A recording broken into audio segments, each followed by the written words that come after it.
Law Center that they have posted? Are they on board now? Mr. Chairman, I think that was early on, they had some, I think, concerns about the legislature. Mr. Chairman, Mr. Chairman, Christine Arrow with Virginia Property Law Center, and we do want to thank Delegate and thank Mr. Diggs for working with us and resolving our concerns. We have no position on the bill at this point. Mr. Chairman, question for Patron. The fiscal impact statement indicates that the leftover funds get moved from the housing trust fund to the literary fund. Can you tell us a little bit about the change? So, Mr. Chairman and Senator Pike, the circumstances were there was legislation last year, you might recall, that provided for an interpleader, and the interpleaded funds would go to the Virginia Housing Trust Fund. And that was modeled after the security deposit section of the Virginia Residential Landlord Tenant Act. And in that process, the Attorney General's office raised a question about constitutionality. And under the Virginia Constitution, abandoned funds need to go through the Unclaimed Property Act and then go into the literary fund at the end of 5 years. So, working and the governor and the Attorney General both wanted to support the Virginia Housing Trust Fund last year, but felt in consultation with the treasurer, their client, that they could not. So, this year, what this language does is conform to last year's language about the money going through the unclaimed property division. And that process is that the landlord would have a year and 45 days under the statute. And then at the end of the year, 45 days, the landlord can send the money to the treasurer, just like they do now. But it would go in the unclaimed property division, and that would be held for a total period of 5 years. At that point in time, it would go through the normal process. So that's why it's changed. Further questions? One more, sir. Just to make sure I understand this. So basically, if you own more than one unit, you no longer, and you get a signature from the tenant, you don't have to abide by or comply with the Property Owners Association Act, or am I reading a wrong summary? Mr. Chairman, I would say that, Senator, that that's not correct. So what this bill does do has nothing to do with the Property Owners Association Act. What this bill does do is right now to go under the Virginia Residential Landlord Tenant Act, if you have 2 or less investor units in one name, you have to opt in to the Virginia Residential Landlord Tenant Act. Effective upon the passage of this bill, every residential dwelling unit will be under the VRLTA unless they opt out. And they can only opt out when there's 2 or less units in the same name. Thank you. I was reading the wrong bill. No problem. Thanks. Is there anyone here in opposition to House Bill 2033? Move to report. Second. Properly moved and second. Report. Report your vote. That bill is reported. Okay. 2034. 2034, Mr. Chairman? Yes. Mr. Chairman, I believe Mr. Amigo has 2 technical amendments. So, Mr. Chairman, there are 2 technical amendments. The first on page 2, line 63, after the insert real estate. The second one is on page 5, line 253, after restricted disclosure statement, and we insert applicable. Motion to adopt those amendments. Properly moved and second, the amendment be adopted. All in favor say aye. Aye. All opposed? Okay. Okay. This one's even easier, Mr. Chairman. I'm glad my bills weren't like Delegate Bullock's up here. So, Mr. Chairman, what this bill is doing is it's clarifying language in the Virginia Residential Property Disclosure Act. Not changing law, we're just clarifying it. We are putting the list of items that are buyer beware disclosures into different sections for better clarification. They're also adding 2 new disclosures. One would be that the buyer should check out easements on the property to determine if the easements do not affect the buyer's intended use of the property, as well as the buyer should determine if there's any restrictions or financial assessments on the property as a result of Community Development Act district, which is one way of paying for infrastructure improvements. We're adding those to the act as well. Any questions of the maker? Is anyone here in opposition to House Bill 2034? Hearing none. Move to report. Second. Properly moved and seconded that House Bill 2034 be reported.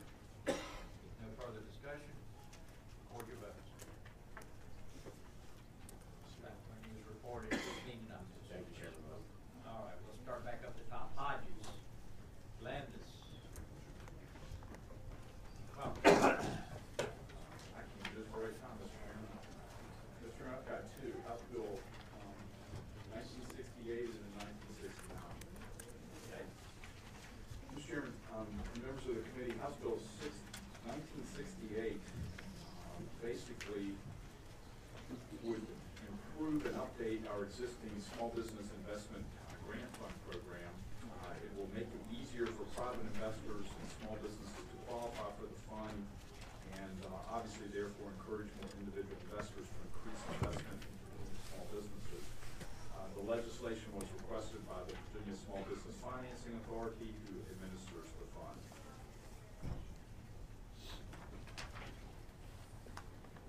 Is there anyone here, well, let's see, any questions of the paper? Is anyone here in opposition to House Bill 1968? Hearing none, is there a motion? Second. Probably moved and seconded that House Bill 1968 be reported. If no further discussion, record your votes. That one is reported 15 and up. Okay. Thank you, Mr. Chairman. Mr. Chairman, members of the committee, the next one is House Bill 1969. And, Mr. Chairman, this bill is designed to improve and update the existing Small Business Job Grant Fund program. The bill lowers the capital investment to allow for more companies to join the program, and redefines the definition of small business to allow small business startups to better utilize the program. The House amended the bill to basically change the definition for small businesses from 250 or fewer employees to 50 or fewer employees, which are really truly small businesses. Mr. Chairman, there was somebody that suggested a proposed amendment, but I think the bill as is probably makes sense and doesn't need to be amended. Any good, do you have anything? All right. Any questions of the patron on 1969? Is anyone here in opposition to House Bill 1969? Is there a motion? Second. Probably moved and seconded that House Bill 1969 be reported. Any further discussion? Hearing none, record your vote. Thank you, That's Mr. Chairman. reported 15 and up. Fowler, Delegate Fowler. House Bill 1628.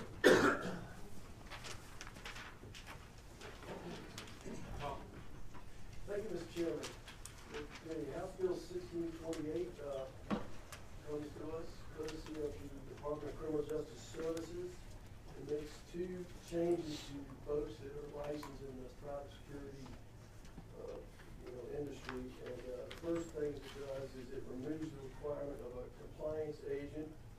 The agency has found that in many cases the requirements particularly for a sole practitioner, it makes it impossible to do so. They just want to do away with that requirement. The second provision has to do with insurance coverage. The current code allows for either a liability insurance policy or a surety bond. The proposed legislation here does away with the surety bond in favor of the insurance. And let me see, over in the House, the delegate from Pungo, we added on a reenactment clause to the bill. And but anyway, that's essentially what the bill does. Anybody have any technical questions? I'd like Mr. Leon Baker from DCJS is here to answer any specific questions. Any questions of the paper? Hearing none, is anyone here in opposition to House Bill 1628? Hearing none, is there a motion? Move to report. Second. Properly moved and seconded that House Bill 1628 be reported. Further discussion? Hearing none, record your votes. That bill is reported 15 and up. Thank you, Mr. Chairman. Okay. Members of the committee. Dr. Toscano.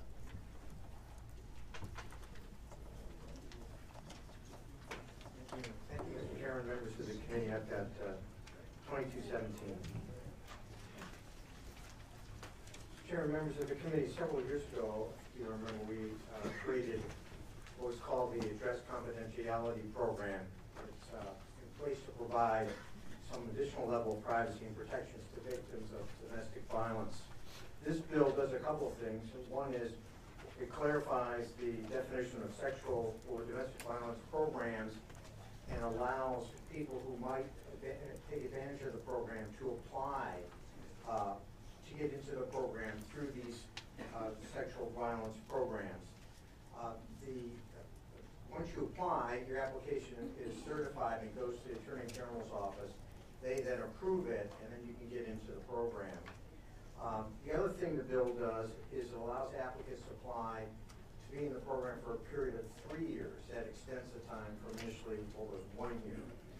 And the thinking is about this is going to allow a larger number of people to apply to get into the program. And before, I think there are about 220 people take advantage of the program now, and it keeps their addresses private from their potential assailants or former perpetrators or captors if they were trafficked. That's what the bill does. Any questions of the paper? Is there anyone in the audience in opposition to House Bill 2217? Welcome.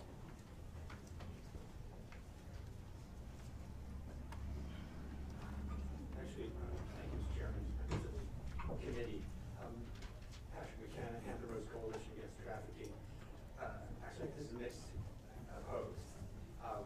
We're in favor and appreciate Delegate Toscano's leadership and the AG's office in bringing this bill forward. I think there are a couple of issues with it. And one is, I think, I don't know if it would be the nature of a technical amendment I would like to suggest to the delegate and also to the members of the committee. The last time the bill was amended, it included stalking under 1A and 1B. In this case, this would be line 55 and 56 in the present bill. Right now, B has been amended, would be line 57, 58, to include acts of violence, retribution, intimidation, and then line 58, the abuser or trafficker has been added. Line 55, 56, 1A have not been amended to include sexual violence victims, and I would suggest human trafficking victims. So I think in order to give the bill its greatest effect, that amendment would need to be made. The other concern we have is related to lines 40. Sexual violence has been added as a definition, and under that definition, all those offenses that would be considered human trafficking related offenses are lumped under the. Mr. Chairman, can we have this passed by temporarily? I don't think that the patron has been approached on amendments, allow them a chance to discuss. All right, yeah, that's good. Why don't y'all talk about that? See if it works, if that works, go to courts anyway. And my apologies. Mr. Chairman, I think it is true that the AG's office has spoken to the proponent about the amendments. I have not spoken to him, and I think the AG's office believes that the amendments are not necessary. They don't do anything to change the bill fundamentally, and so we'd rather keep the bill like it is. I'm happy to talk to the I've been talking to him because we got people lined up and obviously have some interest in this, so we don't want to tie things up on some contested. I don't. All right. Weber. Knight. Oh. Sir, have y'all taken any action on 2148? Aye. Mr. Chairman, I believe you have the somewhat co-patron to this bill, and I wouldn't mind conforming my bill to your bill. All right, that is 1075. 20. I'm sorry. Your bill is 2366. Yes, sir. It's in the page 8. My bill is 2148. I'm sorry. Okay, yeah. Good elbow, right? All right, 2148. I'll move this up. Second. All right. All right. Senator Barker moves the amendments to conform. Properly seconded. All in favor, say aye. Aye. All opposed? Okay, now they are exactly like Senate Bill 1079. Yes, sir. Thank you. You're satisfied with that? Yes, sir. All right. Move to report. Second, motion would be to report and re-refer to finance. Second. Properly seconded. All right. Second. Any further discussion? All right, since we've already debated this a few weeks ago, a few days ago, something, go ahead and record your votes. Okay. That one is reported and re-referred to finance 14 to 9.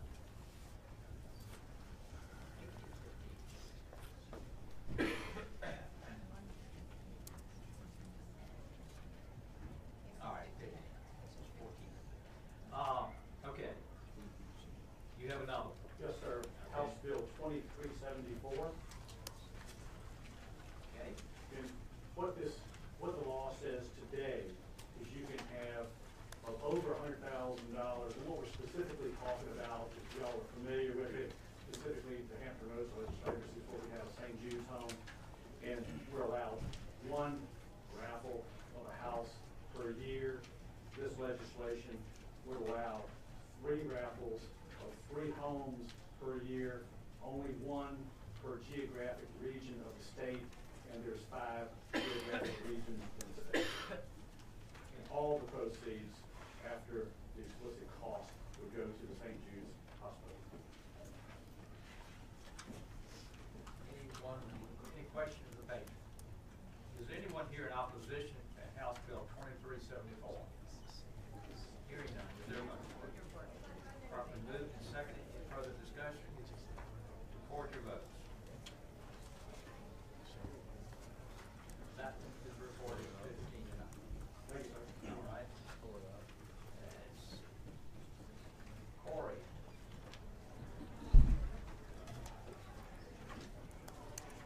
Welcome. Thank you, Mr. Chairman, members of the committee. I have the need to put on reading glasses. Sorry. It was relatively new for me and I haven't got good at carrying them around. I have HB 2090, which is the bill that adds the reporting of the percentage of contributions received during fiscal year that are dedicated to the charitable purpose of the charitable organization. The charitable purpose is outlined in line in number 1 of the statute that I am amending. And the idea is to bring our reporting process in line with the IRS Form 990, which already requires charities to report what percentage of the funds that have raised, and taken in that have gone to their declared charitable purpose. Thank you, Rachel, for the presentation. All right, is there anyone here, any questions or patron? Is anyone here in opposition to House Bill 2090? Is there a motion? Move your report. Second. Properly moved and seconded that House Bill 2090 be reported. If no further discussion, record your votes. Okay. That is reported 15-0. Thank you. Thank you. Okay, Robinson. Welcome. Which one do you want to do first? Parkland or East? Thank you. Let's see. We have, let's Mr. wait, Chairman. 1678. Mr. Chairman? Yeah. On 1678, I've got a request from Senator East that go by for the day. I'm making a request on that. I think that was a request of the patron, and I think she has withdrawn that request. Is that correct? If it goes back for the day, it's dead. Okay, I'll withdraw that motion. Okay. So we'll do House Bill 1678 first.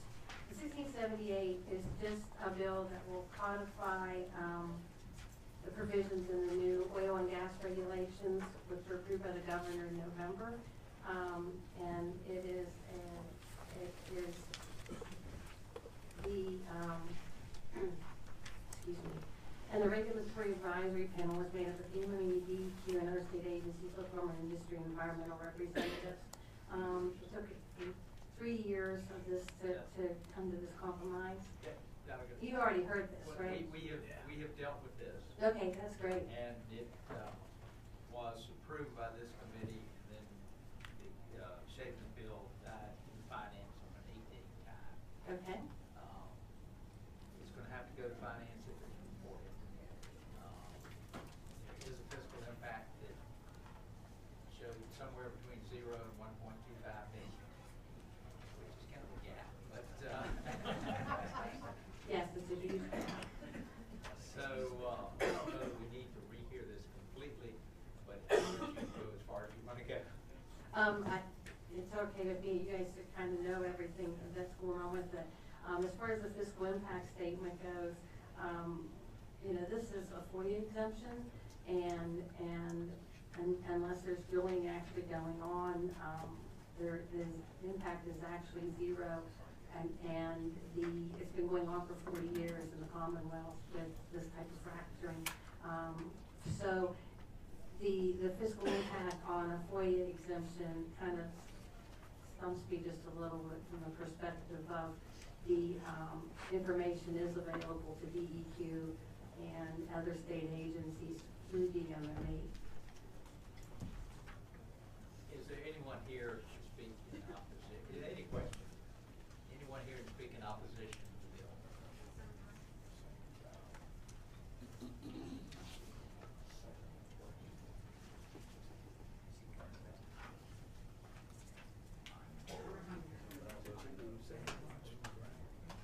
Secretary, come on up. Yes, sir.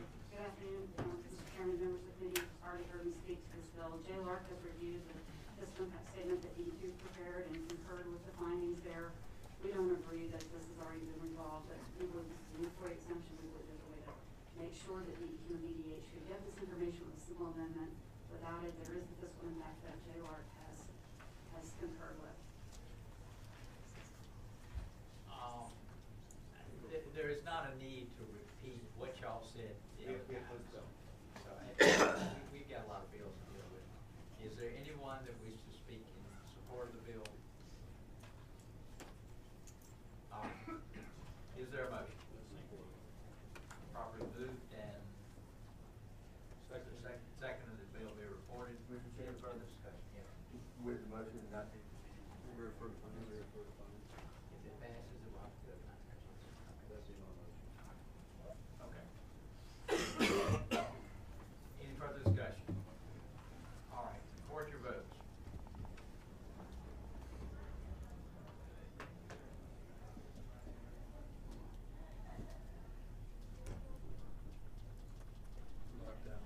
Bill is defeated 6 to 8. Thank you. Voting Sturman, yes. But it only allowed me to vote for myself. I'm sorry, I can't hear you. As a proxy. Have a proxy for Sturman, I was trying to vote, but I guess if it's 6-8, it's It would be, indefinite anyway. the best would be 7 to 8, so. Okay, that bill is defeated. And then my second bill is, House Bill 2428. All right. What this bill has to do with is the Workforce Transition Act was passed in 1995. And Virginia 529 didn't have any employees until 1996. And they have followed the Virginia Personnel Act as far as providing severance benefits for their employees and everything. And this is just basically to make sure that they're included in the statute, that they're part of the Workforce Transition Act. Any questions of the paper? Is there anyone here in opposition to House Bill 2428? Is there a motion? Move to report. Properly moved and seconded that that bill be reported. Record your votes.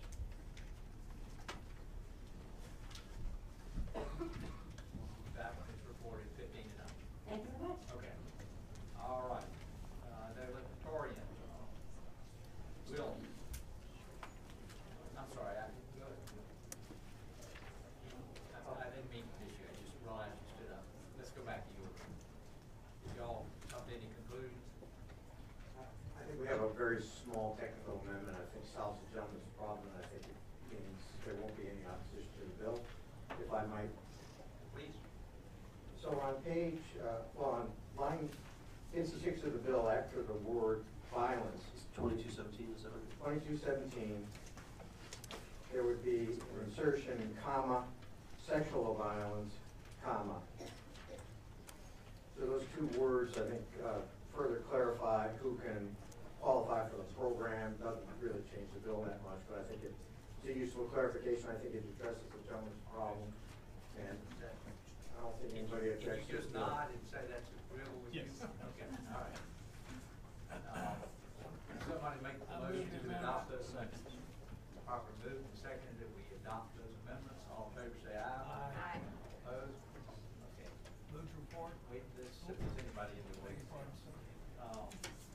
anybody else here in opposition to House Bill 1554? Hearing none. We have a motion to report as amended. Second. Any further discussion? All in favor, report your vote. Thank you, Mr. Chairman, members of the committee. Thank you. Torian, Wilt, Orrock. Good afternoon, Mr. Chairman, members of the committee. House Bill 1475. Well. Mr. Chairman, members of the committee, House Bill 1475 is amended coming out of the House simply as a further statement on the current one-pager as it relates to the HOA Association at the time of closing, that we make clear that the home buyer understands that when he executes the closing documents, he has signed a legally binding contract as it relates to the provisions of the HOA. So this one pager now is 14 pages. Now, it just adds one more line item that this language is worked out with Builders Association, Realtors, and HOA folks, so. All right. Any questions of the paper? Is there anyone here in opposition to House Bill 1475? Hearing none. Is there a motion? Report. Second. Properly moved and seconded that House Bill 1475 be reported. Any further discussion? Hearing none, report your vote. Thank you, Chair. Thank you. Collins. Cole.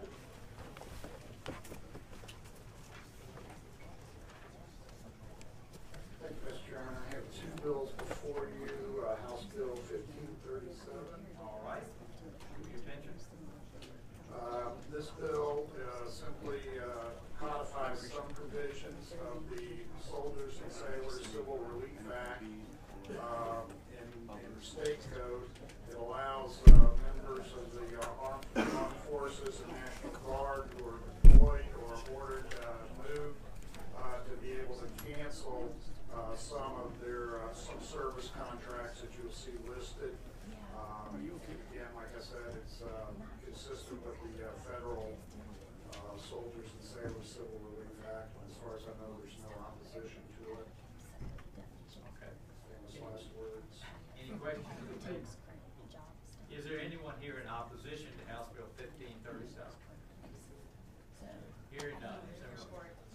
Properly moved and seconded that House Bill 1537 be reported. If no further discussion, report your vote.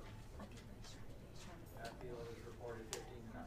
Thank you. My second bill that I have is House Bill 2285. And this is actually an administration bill that makes adjustments to some of the appointments. It's really a cleanup bill, I think, to impose some consistency on some of the committees that the governor makes appointments to. And again, as far as I know, there's no controversy regarding this bill either. Any questions of the paper? Hearing none. Is there anybody in opposition to House Bill 2285? Hearing none. Is there a motion? Second. Properly moved and seconded. Any further discussion? Hearing none. All in favor? Record your votes. That is reported 14-9. Thank you. Okay. College.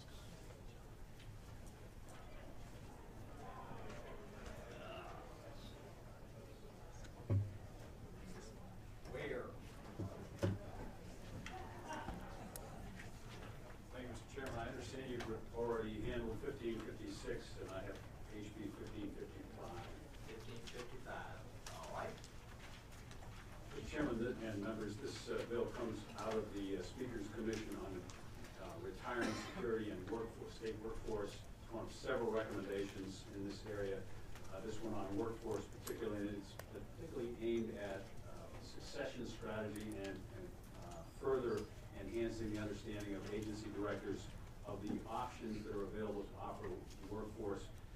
As many of you know from your own business and your own experience, we have a very much changing workforce, including millennials and others who have other interests than some of the traditional workforce advantages. This bill would require required DHRM to develop human resource training for agency heads would require that these HR directors or heads attend this training within 6 months of their appointment or each 4 years thereafter. And it particularly asks that they have a succession strategy for some of the leading positions in their agency. That's a brief summary, Mr. Chairman. Is there any questions of the paper? Is there anyone here in opposition to House Bill 1537? Move report. Hearing none, we have a motion to report. Second. Properly moved and seconded. Further discussion? Vote. Okay. Motion would be to report and refer to finance. Okay? This one.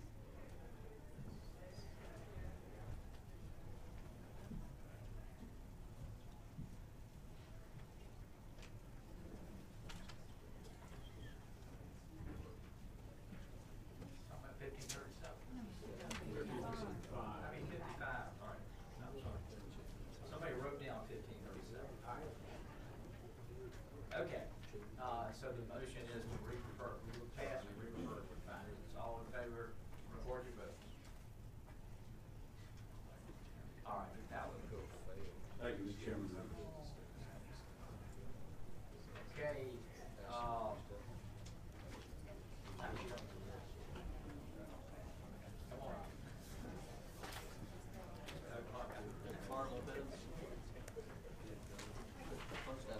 Well, she's been sitting there, but she's not on the list. Thanks, sir. I am looking at the general laws, the fair housing, bill. 2006. Yes, sir. Okay. And Senator Barker, the same bill, this passed out of the House, and been the product of, I think, Chip Dix can speak on this if we need him to. He had run across the street, across the hall. There are, the outcome of the Housing Commission, it was about the companion animals. It passed out of the House, and the companion bill passed out of the Senate. After it passed, they received the information from HUD that they had several concerns about it. The work group has gotten back together, and they, after the 19th work session, they've come out with the final consensus, and I believe everybody is on board now. All right, your substitute conforms your bill to Senator Barker? Yes, sir. Oh, Okay. okay. I didn't mean to interrupt you, but I was just trying to get this moving. I think that's what it was at one point, but Senator Barker. We actually in the Senate got the information from the response from the HUD prior to acting on it, so we made a number of changes. This is a further set of changes that has been proposed by a group that has been working on it. But my bill has not been changed at this point. That's why What's the difference? Talk about the differences. So, Mr. Chairman, members of the committee, Senator Barker's correct. We had gotten some initial response from HUD, and then since that was version 11, we're on now version 19. We've had a series of other comments from HUD, and we've incorporated those comments into the substitute. And in a broad sense, I would say that this bill started out, and Senator Barker's bill left here as a reasonable accommodation bill dealing with assistance animals. What this bill does is a reasonable accommodation bill generally, but it also deals with assistance animals. And I would represent to you that all the stakeholders in the Virginia Housing Commission that went through the first 11 versions, they're all, I will say, not all of them, like the Attorney General's office in Deepwood, they don't have positions on the bill, but they have reviewed the bill and they don't have objections to the bill in its current posture. So the hope would be, and Senator Barker, you know your bill comes up tomorrow afternoon, and housing sub of House General Laws, and the goal would be to ask that your bill be substituted. There's a substitute that's been prepared for your bill that's identical to this. And so hopefully we're at the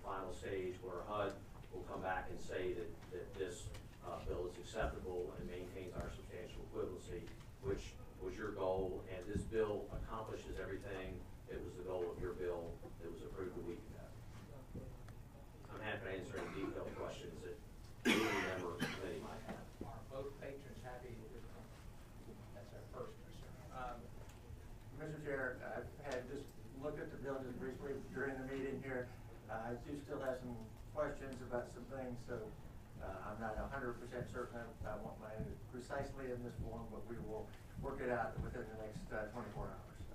Doggett, are you happy with it? Yes, my goal would have all the stakeholders happy. Are there any questions of the patron or Mr. Dix? Is there anyone here in opposition to House Bill 2006? Hearing none, is there a motion? Second. Properly moved and seconded that the substitute for 2006 be reported. Record your vote. Any further discussion? Record your vote. That is, yes. Reported. 15 now. Thank you, Mr. Chairman, members of the committee. Thank you, Chairman. All right. Elder Will.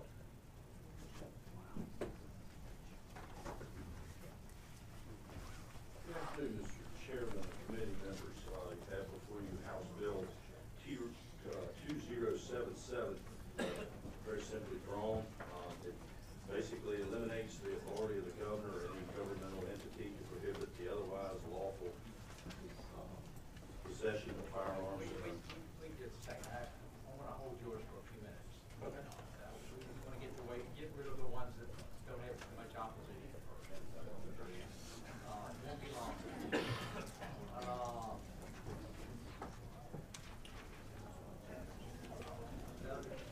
Lopez, are you prepared? Yes. Ready? Thank you, Mr. Chairman. Well, Elliot Lopez is up. Thank you, Mr. Chairman. I have two bills. Okay. 1858 regarding federally certified small businesses. In June of last year, JLARC released a report on development and management of state contracts. One of the recommendations from this report was to look at automatically certifying businesses that had already been certified by the federal government. Recommendation number 7 from the JLARC report was the department should study the feasibility of automatically certifying businesses as women-owned or minority-owned if the business has been certified by the federal government. HB 1858 allows federally certified small women and minority-owned businesses to automatically certify in Virginia for the purposes of SWAN certification. Obtaining federal certification requires an extensive process and documentation, so we can be rest assured that federally certified businesses are truly small, truly women, and truly minority-owned. In addition, the Virginia Department of Small Business and Supplier Diversity has a major backlog of companies applying for certification.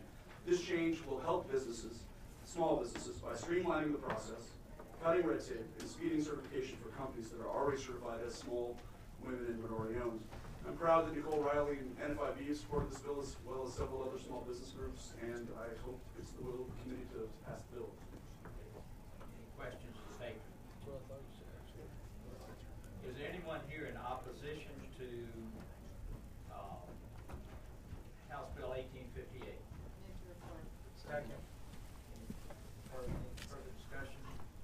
All in favor of reporting 1858, record your votes.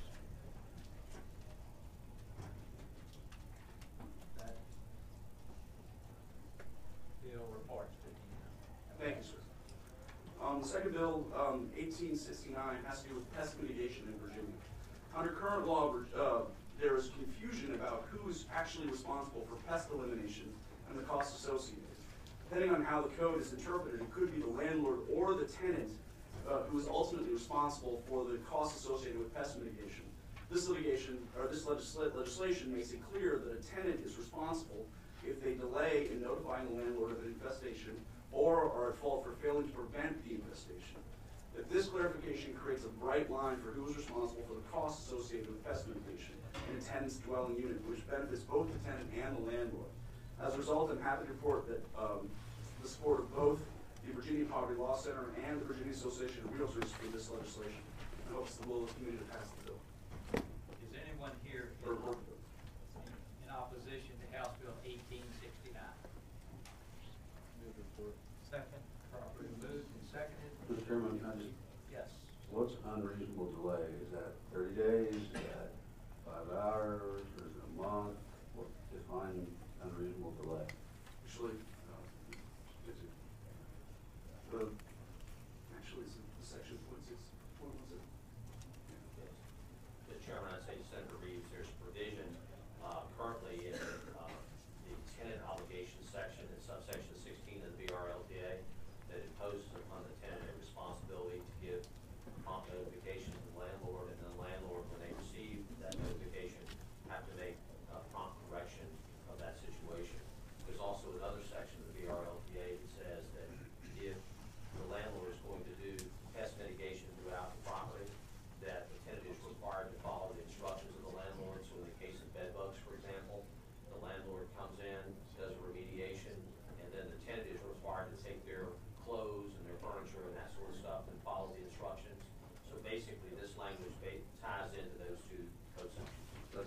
section.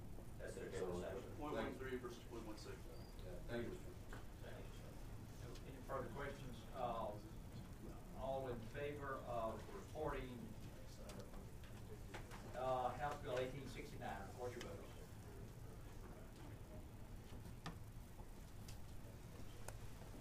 That one is reported. 15 to nothing, if I can make this thing work right. All right, 15 to nothing. Thank you, Mr. Chairman. Okay. All right, Lethbridge, Collins. Mr. Chairman, I'm here. Okay, well.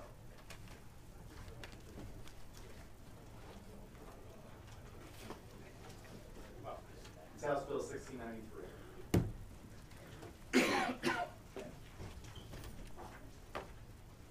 Thank you, Mr. Chairman.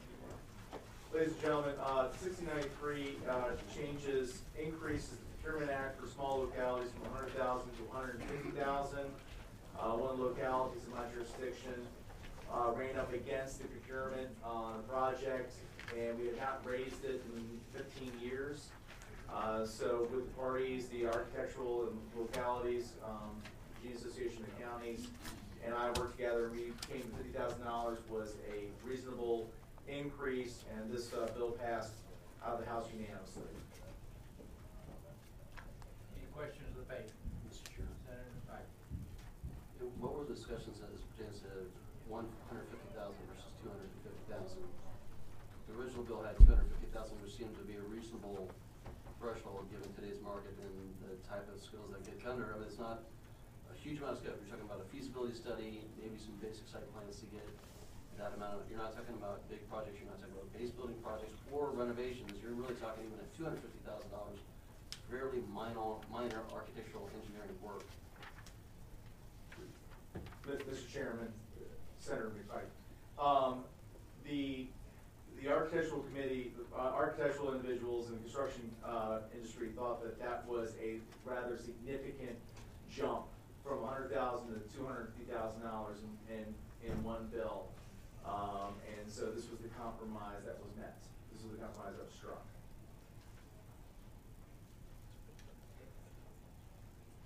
Other questions? Is there anyone in the audience in opposition to House Bill 1693? Hearing none, is there a motion? Move to report. Second. Properly moved and seconded that House Bill 1693 be reported. Any further discussion? Hearing none, record your votes.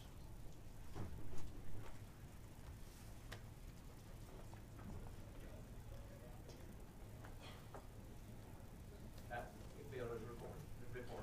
Thank you, Mr. Chairman. Okay, thank you. All right, do we have any more simple ones that aren't? No. That did not come in.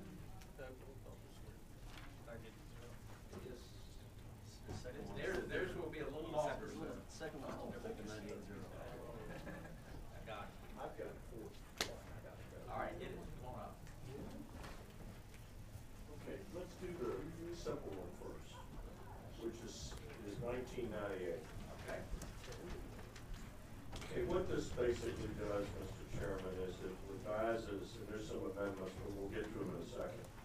This revises the membership of the Secure Commonwealth Panel, and revises the panel to create an emergency management awareness group consisting of the Secretary of Public Safety and Homeland Security, Lieutenant Governor, the Attorney General, the Chairman of the House, Police and Public Safety, and the Senate Committee on Federal Laws and Technology. You, Mr. Chairman, given the public safety aspect of this thing, the bill requires that this group, a special group, meet during an emergency management, essentially at the call of the Secretary of Public Safety.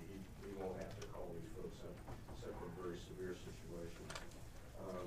To basically brief them, make them aware of what's going on so they can liaison back to the legislature and create better communications during these crisis situations, which the legislature, quite frankly, needs to be aware of what's going on. We have serious stuff happening to us. There are 4 amendments. 2 of them are pretty simple. One of them requests that the state health care commissioner be part of this group. I agree, no problem there. And also the executive secretary of the Supreme moving toward Virginia. Those are friendly amendments, and I would ask that they be included in the The bill. amendments, properly moved, to adopt those amendments. All in favor, say aye. All opposed? Okay. All right. And, Mr. Chairman, we did add a few people to the Secure Commonwealth panel that quite remarkably have not been part of it.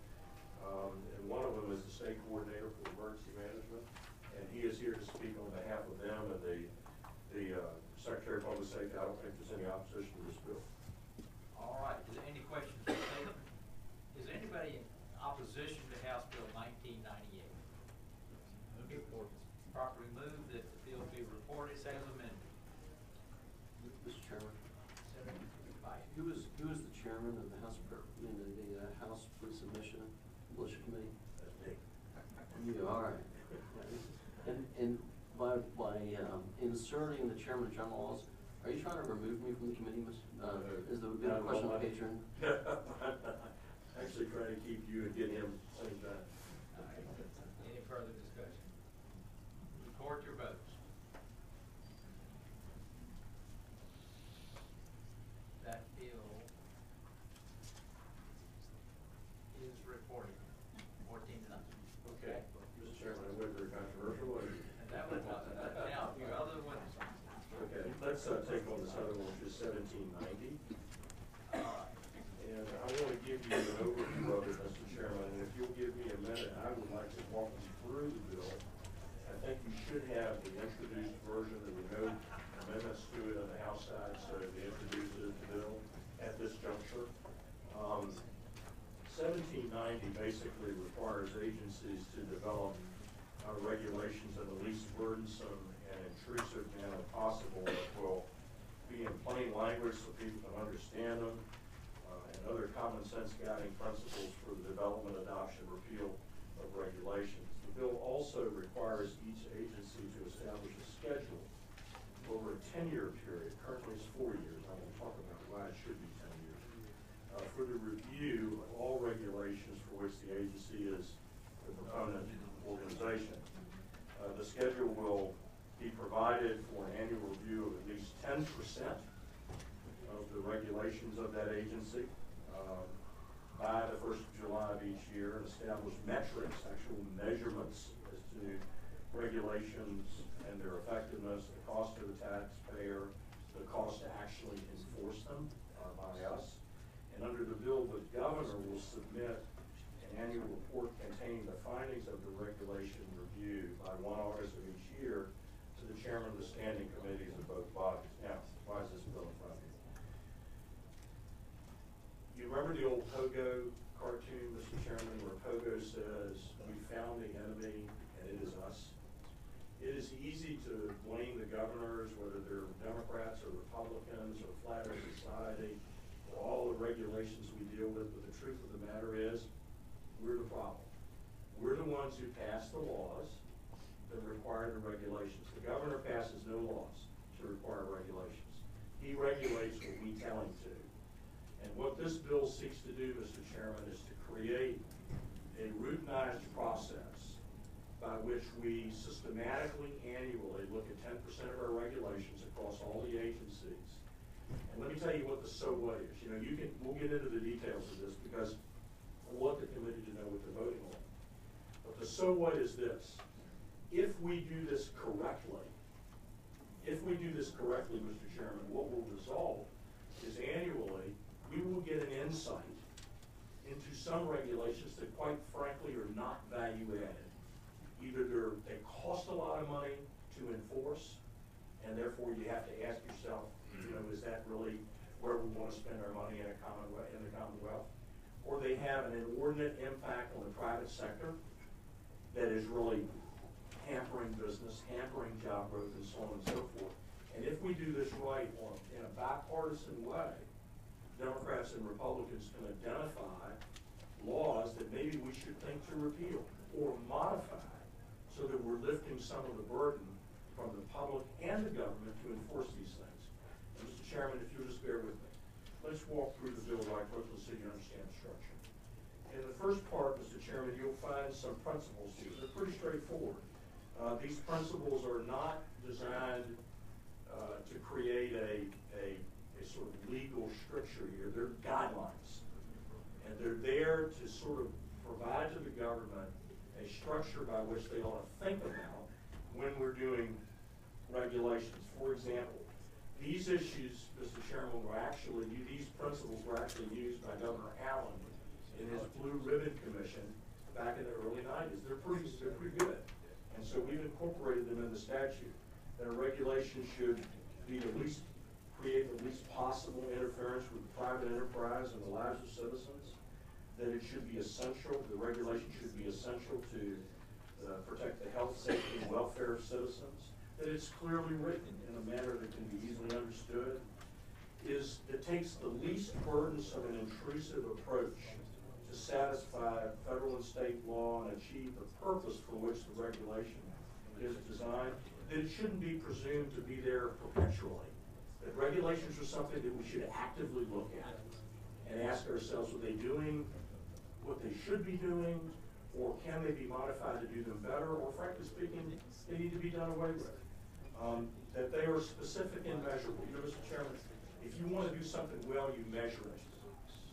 And we don't have any process by which now we're really measuring the effectiveness of these regulations. By the way, that's the reason to extend this to 10 years, so that you have time to look comprehensively at these things 10% a year, so that if you don't have metrics, the government can take the time to put those metrics at yardstick against the regulations. That the regulation is determined to be inconsequential, irrelevant, or unnecessary, so let's get rid of it. And the proposals, the development and promulgation process of the regulation shall ensure that public participation isn't abridged or cut off or truncated in some fashion, so the public has a chance to participate in the process. Mr. Chairman, if you go to page 2 and go to line 96, you'll get into the meat of what we're doing that I've already shared with you in my opening remarks about the timelines, very rational timelines to do this. The Department of Planning and Budget will be sort of the central agency, Mr. Chairman, that will roll up the schedule for review. They will consolidate from the agencies the report that the governor will send to us annually on these things. If you look from lines 114 to 120, it talks about the real meat of the report that the governor will get and we will get. So we've got a way to actually look at these things and not guess as to what we ought to be doing with respect to the law. On this last page, Mr. Chairman, in paragraphs 3 and 4, or rather in 4 and 5, we begin to talk about cost. And I think it's really important that as we write laws that create regulations, we need to be accountable. And we need to understand the cost that we are putting on the government to actually implement and track these regulations. And so we're going to ask annually that the departments come back and tell us, give us a report card on how much money we are spending or possibly wasting on certain regulatory schema. You'll notice, Mr. Chairman, lines 136 to 139. We've asked the agencies to give us sort of a thumbnail view of the impact it's having cost-wise on business. Now look, we can't ask Virginia's government to go down and get a number, a business number, if you will, for measuring the effect, how much it costs any company out there to follow a regulation. But what we can do is do some kind of ballpark analysis that would at least give legislators a start point to take a look and say, no, this is kind of a heavy burden, or this isn't a very heavy burden at all. You know, we could probably do this and continue to do this. And finally, Mr. Chairman, you'll see here that we have also involved the Attorney General in this process. We feel like he should be looking at these regulations as they are reviewed. It seems very complex, but actually, Mr. Chairman, it's very straightforward.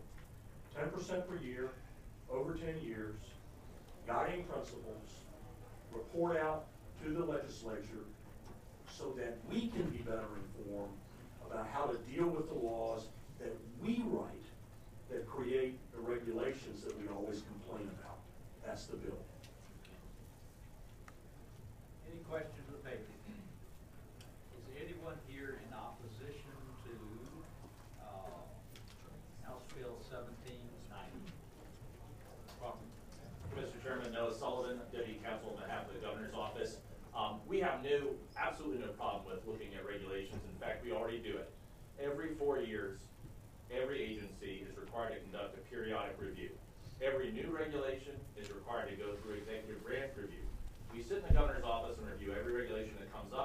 think about it, look at it, kick the tires, and we're just not hearing that the process is broken. In fact, quite the opposite. Our feeling is that the regulatory process works quite well in Virginia, and that basic wisdom, if it ain't broke, don't fix it. And while I think there's a lot of great intentionality behind this and trying to get a systematized way to do it, it's a little bit like trying to get the tail to wag the dog of having the agencies evaluate regulations and then report back on whether there's legislative changes. My concern is that we create a lot more paperwork and we don't actually solve anything. If there's specific areas of concern, specific regulations, let's talk about this. Let's bring that up in legislation. Let's get it that way. The administration just doesn't feel that this is actually changing things. It could just create more paperwork, and that's our position on the bill. Thank you. Anyone else in opposition to House Bill 1790? Is anyone here in support of 1790? Aye. I'll move to support it. Second. Properly moved and seconded that House Bill 1790 be reported. Yes. I apologize, I left the room for a second, but I noticed that you struck the provisions dealing with regulatory town hall. Are they replaced anywhere else in the bill? I'm sorry, The, Senator, I'm not following your question. Right now, we have that regulatory town hall process, ends on line 83, starts on line 80 for public comment on these proposed regulations. That is unchanged. I think that's moved to a different area. But let me just say, Mr. Chairman, I do think that this bill is truly beyond kicking the tires. I think we're actually wanting to dig in and really solve some of these problems. And the better we measure it, the better government we'll have, not only for the government, but for the people that are our bosses. Okay, thank you. Speaking of, there was no request for the timing. So, properly moved and seconded, the bill be reported. Further discussion? Hearing none, record your vote.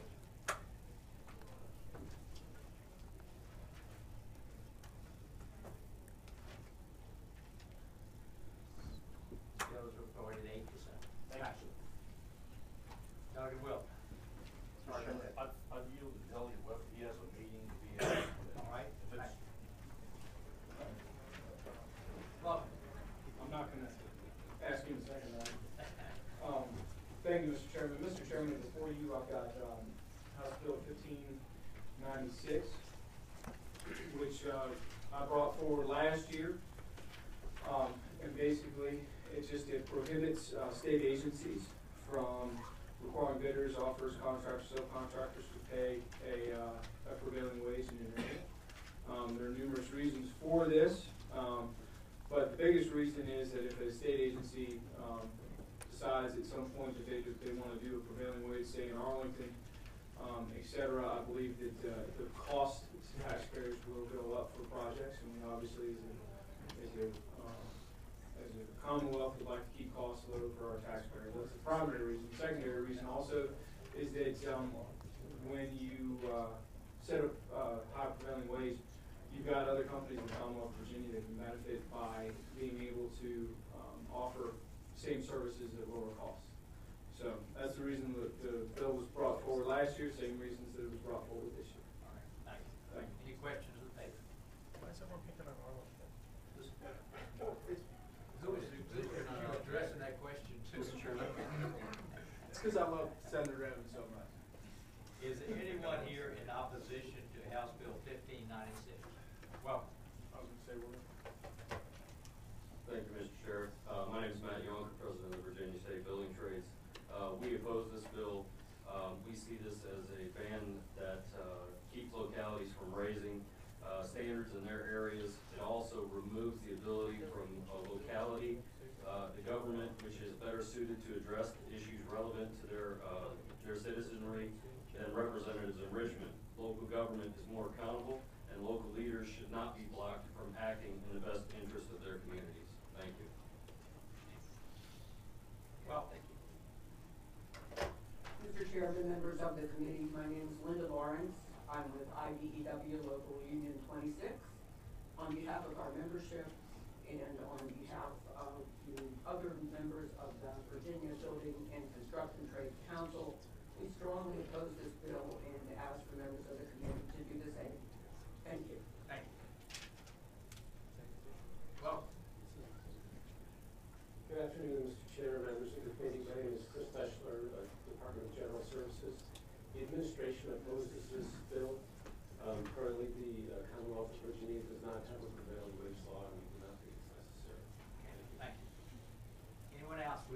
in opposition? Is anyone here to speak in favor of House Bill 1596? Move the report. Mr. Chairman, question for Pedro. Properly moved and seconded. Report. Your question? Yes, Mr. Chairman. Lines 49 and 50 of the bill, 48 and 49 state that the rate amount and level is based directly or indirectly based on the wages. Can you tell me more about indirectly? This committee and the General Assembly spent a considerable amount of time between high school redesign, which we passed last year, as well as dual enrollment, where we put millions of dollars into CTE, as well as, you know, frankly, millions of dollars into Newport News shipbuilding, which also had prevailing wage provisions that impact all of the Commonwealth. Can you tell me more about indirectly? Fairly wide scope. Indirectly is in the classes of workers that can come and work on a project. Part of the reason that you want to keep it fairly indirectly is so that when folks take the opportunity to go to CTE, to become a welder, to become a builder, to become, say they want to do framing, etc. A lot of those folks, as at least I witness every morning since I represent part of 66, and I believe you do too. I don't know if you all realize, but a large number of the portion of the folks that come into some of these areas are from Front Royal. They're from our area. They're with the trades, and they're indirectly. This is my interpretation. Their employers can bid on jobs, oftentimes, and outbid jobs because they have the ability to provide labor at a lower cost. And what we want to say as a state is we're not going to make our state agencies do this so that we can keep the cost of the taxpayers low, so that those same folks who come in and do work, who pay their taxes, are able to keep as much money in their pockets as possible. Mr. Chairman, follow-up question. Would the patron also be aware that these contracts have out-of-state workers with even lower wages than Virginia that also come in, and we lose Virginia dollars, and this becomes a Virginia export of our dollars act?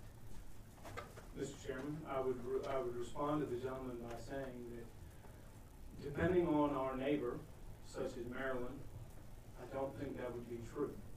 When it comes to West Virginia, oftentimes those same workers work for Virginia companies. Yes, Mr. Chairman. All right. There is a motion to report the bill. Properly seconded. Senator Evans. Just a question. You know, I just wanted to ask the patron, do you think this gives better quality work sometimes when we pay a higher wage to more experienced folks? It depends on the work. And is there any benefit for a community from having people who do the work live locally? To address the gentleman who spoke, this does not affect localities or their ability to do so. If I might, Mr. Chairman, on lines 73 and 74 in the second enactment clause, where it says any agency or political subdivision thereof, are localities political subdivisions of the Commonwealth, or am I missing something?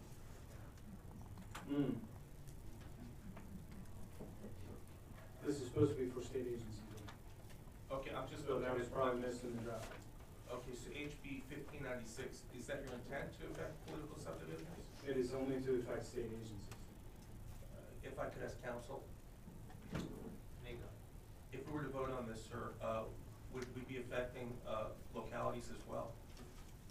Thank you, Mr. Chairman. The second enactment clause is in the posture of a policy statement, so it would be, in effect, it would be making it a statewide policy, including political subdivisions. But so whether it's the same as a statute, it doesn't go that far, but it would make the statewide policy. Mr. Chairman? Senator Evans. Just Delegate Davis has a similar bill that addresses localities. Okay, well, this bill apparently addresses in the policy part about localities too. I don't know if it was your intention. It was not. Do you want to strike that, or do you want that in there? I'm going to vote against either way, but I can go there. I got it back. To stay with the intent that we would like it to be state agencies, I find that amendment fine, but I leave that to the committee. Better be fight. So to strike? Second. strike line 72 through 80 or part of that, or just that line? Yes. Amigo, if you can identify the sections. It'd be 74, 73 to 74, or political subdivision, correct? Yes, I think that, if the objective is to make it so that it fits with what's happening in the statute, we would have to refer to state agency. And I think that might be more than just a simple line amendment of just removing political subdivision. I wanna make sure that we encompass the Commonwealth and state agencies, but it would be, but that's the essence of what the amendment would be, to remove the references to political subdivision. Just that section, 73 and 74. Question I have for Amigo. If the statute is addressing state agency, why do we need a policy addressing state agency if we're not addressing anything beyond state agency in the policy? Mr. Chairman. One second, Amigo, have a shot at this. Well, first I ask you a rhetorical question. It is not unusual to have, in the uncommon law, a statement of general policy, which is what this would be. But, you know, I leave it to you all to finances, whether you need a policy statement. Thank you. Mr. Chairman, I think that, we all know what this vote's gonna finish today, and we all know where this bill's gonna finish later today. So I make a substitute motion to report the bill that's currently before us. Second. Properly moved and seconded that the substitute motion is to report as it came to us from the House. Mr. Chairman, I'd like to call the pending question. The pending question is being called for, so, are you ready to vote on this pending question? We have to do that on the machine or not? It's a separate vote. Unless he withdraws it. We don't have to. Do we have a motion set and call the pending question? Pending question. Okay, pending question. Pending question is being called for. All in favor say aye. Aye. All opposed? No. All right. Consider Western and Serville couldn't speak loud enough. Bill said no. All right. No. I think, go ahead and do a recorded vote so everybody's happy with this. This is a pending question, call for pending question.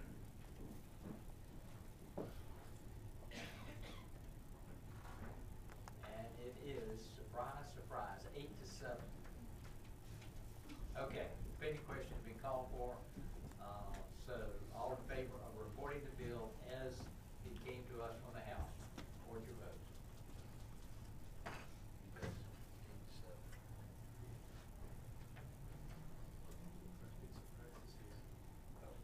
All right, that bill is reported 8-7. Thank you, Thank Mr. you. Chairman. Appreciate it. All right. So we'll, you wanna keep Thank you, Mr. Chairman, committee members. I've already introduced the bill. The overall premise is, should, What bill number? I'm sorry, 2077, firearms and emergency shelters. The basic premise is, should the government disarm law-abiding citizens when they're forced to go into an emergency shelter? And I say not, so that's That's about as simple as you get it, right? how simple as you get it, Mr. Chairman. All right. Any questions of the paper? Question for the patron. Senator Has the McFadden? patron ever run any emergency shelter operations? Have I ever run one? Have you ever run one? No, Mr. Chairman, no, I haven't. Thank you. Any further questions, maybe? All those in opposition, is anyone here in opposition? Yes. All right. Come on, speak. Mr. Chairman, members of the committee, Curtis Brown, Deputy Secretary of Public Safety, Homeland Security, Governor's Office. Rise in opposition to the bill for two main reasons. Guns and shelters really do not mix. One, in terms of a capacity issue, we would lose the support of the American Red Cross and many local volunteer groups who now work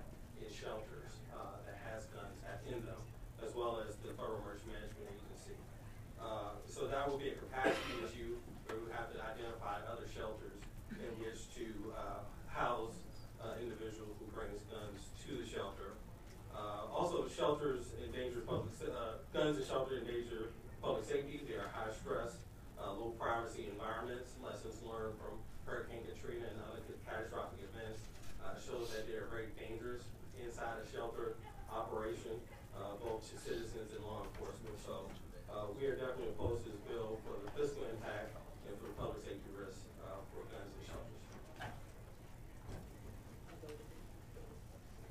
Mr. Chairman, Bo Keeney, representing the Virginia Emergency Management Association. We represent almost 700 emergency managers across the Commonwealth. Our particular concern with the legislation is that with the passage, you will have the majority of the shelters that are currently in place remove their agreements. As such, during a time of emergency, you may be left with a situation where there are no shelters for the public to go. So that's our main concern with this, so we do rise in opposition currently. Thank you. Bob? Good afternoon. My name is James Hatcher. I'm the Chief Executive Officer of Virginia for the American Red Cross, and ask that you oppose House Bill 2077. I'll make three main points. Number one, your opposition will allow us to maintain and support the American Red Cross's national policy of no gun in shelters. This consistency is critical because many volunteers that show up at a shelter come from other states. So it has to be consistent policy across Red Cross shelters in order for them to operate effectively. Opposing this legislation will also help provide the safest possible environment for our volunteers and staff, many of whom come from other states.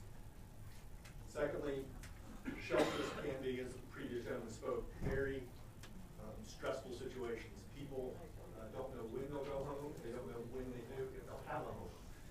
There are also many children, families with children. We do not believe that guns should be introduced into this type of environment. And lastly, I would say that we believe that this will have unintended financial consequences as additional security we require to enforce this legislation. Thank you very much for your time, and we ask you to oppose this. Thank you. Welcome. Thank you, sir. Lieutenant Colonel Russell Williams, the Virginia National Guard. Just want to say that the Virginia National Guard has, as one of its missions, providing shelter. The Guard feels that this bill would make that mission more difficult and less safe in the shelter, so we would oppose it. Thank you. Welcome. Good afternoon, Mr. Chairman. Keenan Phillip, the Department of State Police. The department manages numerous shelters across the state, and we share the concerns that have been expressed. Thank you. That, any those in support of the bill? Chairman Philip Van Cleet, President of the Virginia Citizens Defense League. It's our belief that your right to self-defense extends as far as it should, and especially during a time of emergency. We saw what happened in Katrina, the lessons were there, and what happened at the Superdome. And it's not right that people should be decided. Thank you. Thank you. Anyone else wish to speak in support of the bill? All right. Senator, Oh, sorry. Senator, ask you a question? Yeah, I have two brief questions. Aren't there a lot of children in the emergency shelters? Mr. Chairman, I guess that I've never been a poll who shows up to an emergency shelter. It would depend on the area. Okay, well, just say that there were some kids there. Do people who have weapons, guns, tend to take them off when they sleep? And what would they do with them? Do they have gun safes on site? How would that work? Mr. Chairman, I would say if I were in that situation, and when I have my firearm, it would be very close to hand. Okay, and one final question, if I might. So my final question is, the way I read the bill, it's not limited to emergency shelters. It says the governor cannot limit firearms or Second Amendment rights. And the language you're striking says, except to the extent necessary to ensure public safety in any place or facility designed or used by the governor or any other governmental entity. Is that just shelters? Because it says or any other governmental use this as shelter. Mr. Chairman, I said when it's used as an emergency shelter. Now, and I also got legal counsel on the whole issue, and the legal counsel I received is that any entity, the governor's executive action on those facilities would still be under the governor's executive action. Any facility that has what we heard about the Red Cross, it's my understanding from legal counsel, any entity that has a no-gun policy, that policy supersedes what I'm doing here. This strictly is drawn to the governor's ability to use an emergency to disarm law-abiding citizens. Just read it just broader, but thank you. Mr. Chairman, and I could just briefly share a couple of things, pointed, and as Hurricane Katrina was referenced earlier. The irony is, it is total chaos and a disaster, and it's, the irony is the fact that part of citizenry sees it as an opportunity not to have guns, and for the very same reasons, another segment of society sees it as necessary to be able to arm themselves, to protect themselves. If I could, just to reference a couple of articles, there was an NPR story from December of 2005, just a brief excerpt. The California Disaster Medical Assistance Team spent 24 hellish hours inside the Superdome. Team members said they delivered babies, treated gunshot and stab victims, and ultimately fled for their own safety. Commander David Lippin says they saw 2 women who said they had been raped, different women than those the police attended to. He says his team only saw a fraction of the desperate people who sought assistance. Mr. Chairman, if I could, in one more article, from a USA Today article from 8/24/15, looking back on the whole Hurricane Katrina incident, disaster, I'm sorry. An excerpt there. Inside the Superdome, things were descending further into hell. The air smelled toxic. People had broken up into fractions by race, separating into small groups throughout the building that the National Guard struggled to control. A few of these groups wandered the concourse, stealing food and attacking anyone who stood up to them.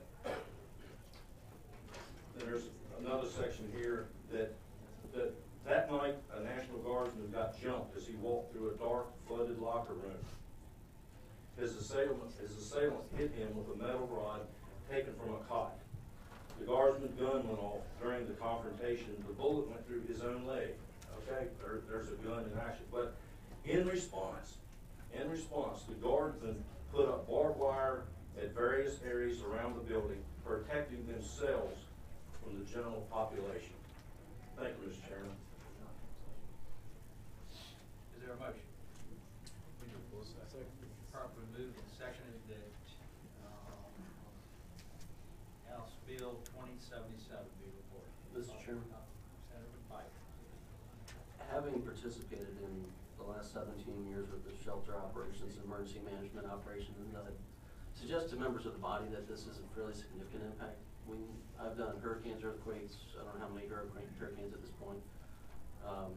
You are significantly taxed in addition to snow events and other things in terms of trying to control shelters, trying to organize and get logistics and food. This is not another burden outside of the partners who will lose in this. This is not a Second Amendment issue. This is an emergency management issue. This is a whole different level of logistics that this committee really does not want to take on, and I suggest you vote against the bill. Senator Pike, since you have that experience, do they, at those centers, do they pat down people as they come in? It's typically not, we don't have time to pat down folks. So if It anybody is, I've been on emergency scenes where I'm treating someone and the gun falls out of their pocket. I understand, but if you've got a law-abiding person, they're going to obey the law. If you have somebody who does not care about the law, they will break the law unless you find the gun on. So you're disarming part of people, but not all of them.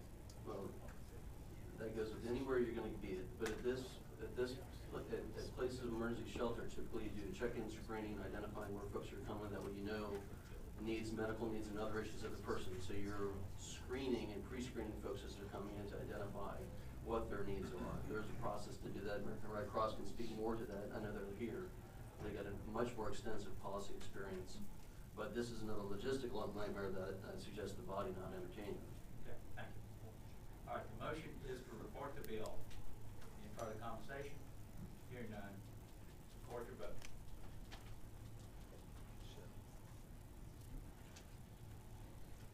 Bill is reported 8-7. Thank you, Mr. Chairman, committee members. Nothing mentioned.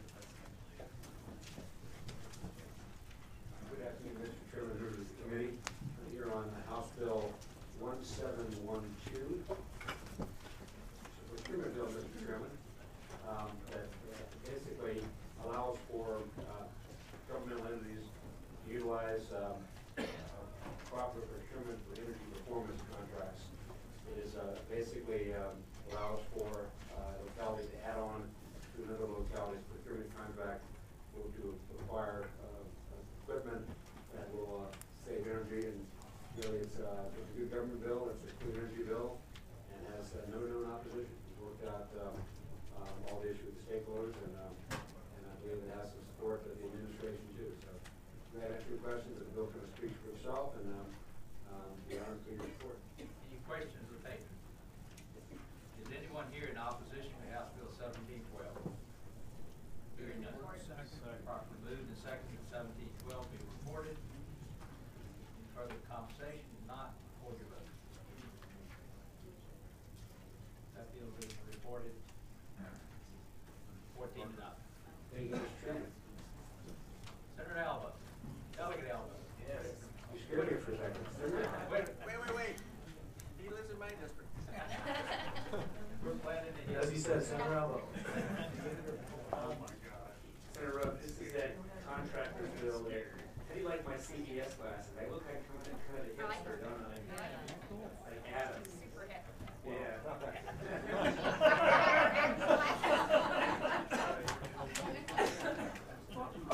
So this is that contractor bill, and Senator Rupp, I just thought maybe you would just conform this, my bill the way yours will, so we can just deal with it in conference. Is that Right, that would be fine. good for you? Properly moved and seconded, that the bill be conformed to Senate Bill 1129. Further discussion? Hearing none. All in favor, Royal, record your vote. I'll fix it in conference, but I know what the problem is. Perfect, thank you. Okay, that one is as a subject. Thank you. All right. Mr. Les. All right.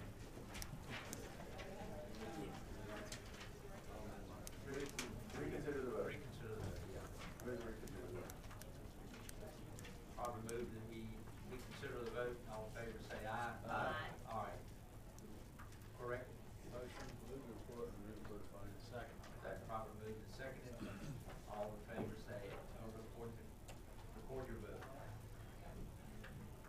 Okay. All right. Delegate Anderson. Afternoon, Mr. Chairman. Well, Yes, sir.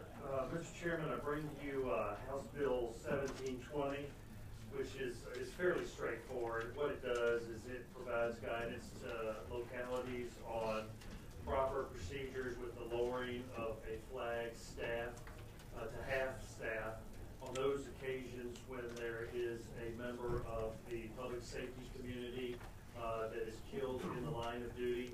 Where this arose, Mr. Chairman, was in Prince William County. If you'll recall, this time last year, Officer Ashley Gwendon died in the line of duty, and there was clear-cut guidance in the Code of Virginia that flags were to be lowered to half staff on state-owned buildings, but there was not clear-cut guidance for local-owned buildings, and as a result, there was just a period of delay until they finally made a decision to lower it. In fact, as I understand it, they went to the governor's office and got permission to do so.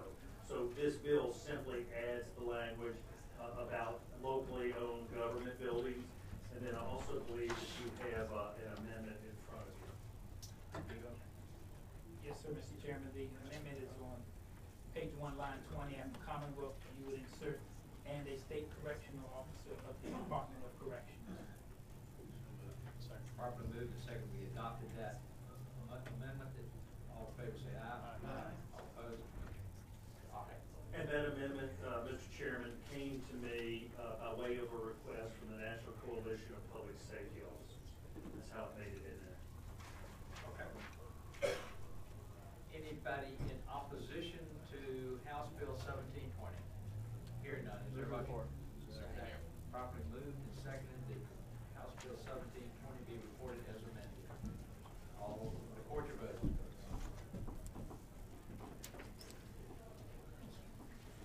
Okay, that one is reported. Thank you, Mr. Chairman. Members of the committee. All right, Larry, what do we have left? Mr. Chairman, we have House Bill 2281, that bill is, similar to, Old James bill. It would take one conforming amendment to conform to the Seminole. Read that amendment. Yes, sir.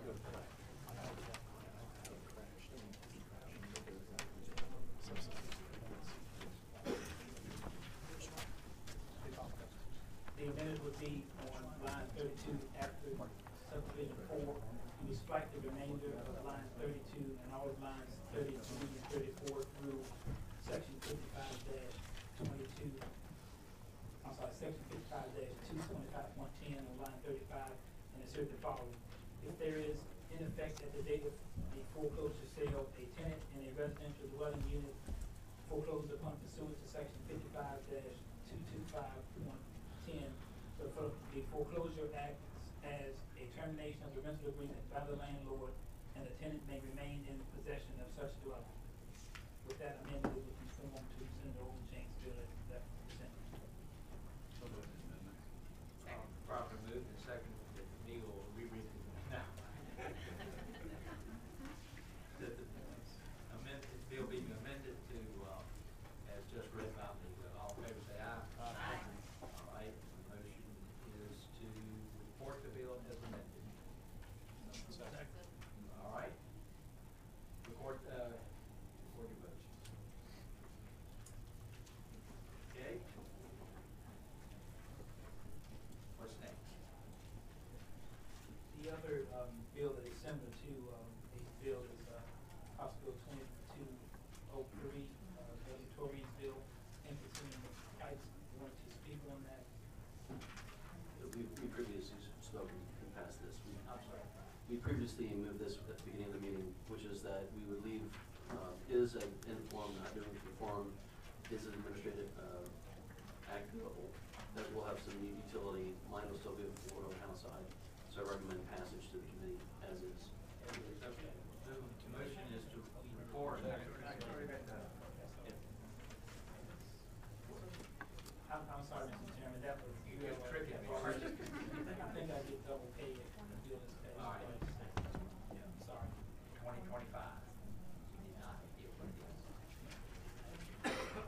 Since Delegate Freitas is not here, do we just want to go ahead and conform his bill to Senator Carrico's? Yes.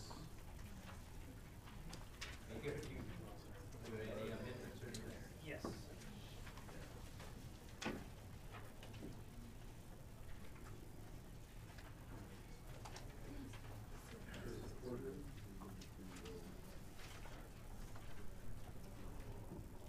Mr. Chairman, there would be two minor conforming amendments. The first is on page 1, line 17, after person, semicolon, you would insert or. The second is on line 32, after for agents, comma, you would insert notwithstanding any other provision of law, comma. With those two amendments, it will be identical to Senator Carrico's bill as that presented. Ogle moves that amendments be adopted. Senator Reeves seconds that, and so all in favor of adopting. Those amendments say aye. Aye. So the motion now would be to report as amended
Chairman. Yes, I don't have anything close to this, but I know the section is good. His delegate name is coming in.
While we're waiting for them, we have one bill that, will have to go to finance, it's not on the docket today. So I would ask for a motion to, refer House Bill 1530 to finance with no, I'll make that motion. Okay. Second. Properly moved and seconded that House Bill 1530 be transferred to finance with no recommendation.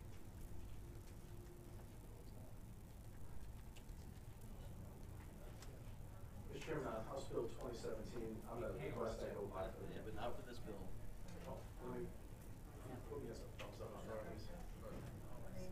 The vote was going for another bill on the system. Clear the vote and try it again.